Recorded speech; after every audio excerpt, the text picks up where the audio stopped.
Boom, what's up? My name is J Larsen and I'm here to help you figure out how to create your own line of products. I'm excited to do that because in the last 3 years, I have launched 46 of my own products. Here's some of the lessons and pitfalls and things that I learned along the way that I really want to pass on to you.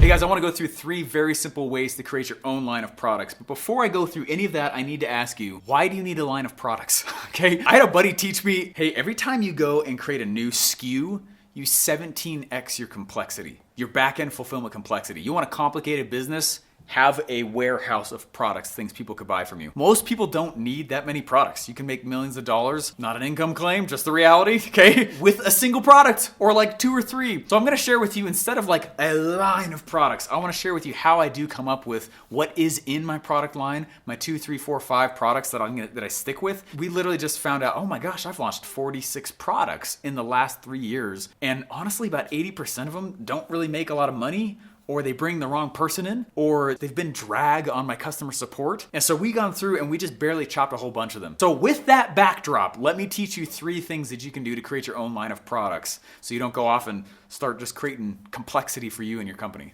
All right, now the first thing I want to tell you guys about creating a line of products is the first product is the hardest.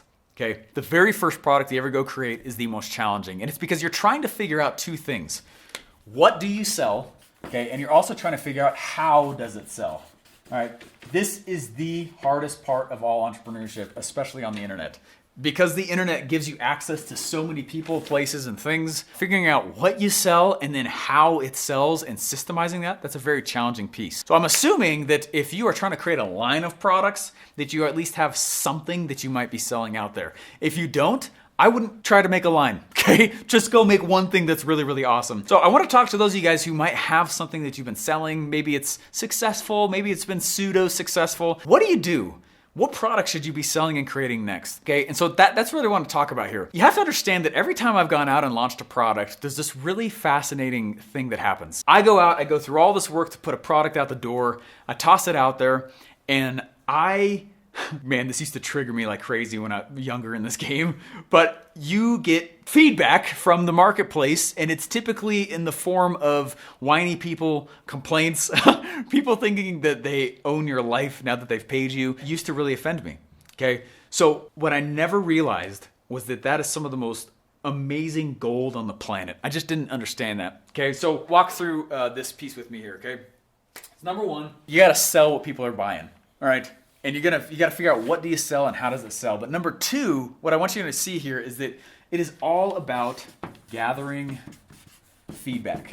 This feedback, for me when I was in college, the only kinds of market research we go do is we would ask people who frankly were not our dream customers, would you buy this? That's a terrible sample size and it's a terrible way to collect data. Do you think you'd buy this? And they'd be like, oh yeah. No, this is a great idea. They wanted to be a validator. Oh, that's a fantastic idea, right? You ask friends and family. Now, I've come up with this amazing product. Do you think people would purchase? Oh, of course people would buy that. So you go spend all this time putting it all together, turn back around, you're like, hey, I made it. How come you're not buying it, right? These first 2 questions are those are like the big keys. What do you sell? How does it sell, okay? Now, as you start to get these sales, there is a lot of feedback, like I was just talking about, that's gonna start coming into your world. And it doesn't always come in the most positive manners. I didn't know that when I first started. Honestly, I had some growing up to do. I needed some thicker skin. What happens is you're gonna get feedback, and your job is, first of all, to just listen and not get ticked, okay? But it is really to sift and sort the feedback into one of 2 buckets, okay? This is, again, one of the most easy ways to create a line of products after you have your main one, okay? So there's 2 buckets. It's kind of my symbol for bucket. I don't know. Okay, so there's 2 different buckets here. And the first bucket, this is feedback about your actual main product. So they're not gonna say this, hey, let me give you feedback on your actual main product. Actually, this needs to go in bucket number 2. It's your job to listen, and it's your job to actually sift and sort out all that information here, okay? So I'm gonna say, I wanna gather feedback, and this is about the product updates. This is stuff when the market says like, you know what, Steve, I loved that product. This was really, really good. But I just wish that it included X, Y, and Z. Whoa, wait a second, I don't sell myself. This is really valuable data. Let me write that down. I'll go put that in this bucket. Or they'll come out and they'll say, Steve, I want a refund because I thought it did X, Y, and Z, but it doesn't. It only does this. Wait, you thought it did that? Let me go back to my sales message here. Oh crap, yeah. Did I say something that made you feel like I was giving you those things. Oh man, that's great feedback. So you have to understand that there's this market research phase where you're gathering feedback and you're dumping current product updates. The very first thing I went out and sold, thank you marketplace for telling me how to change and adapt and shift my stuff. Okay.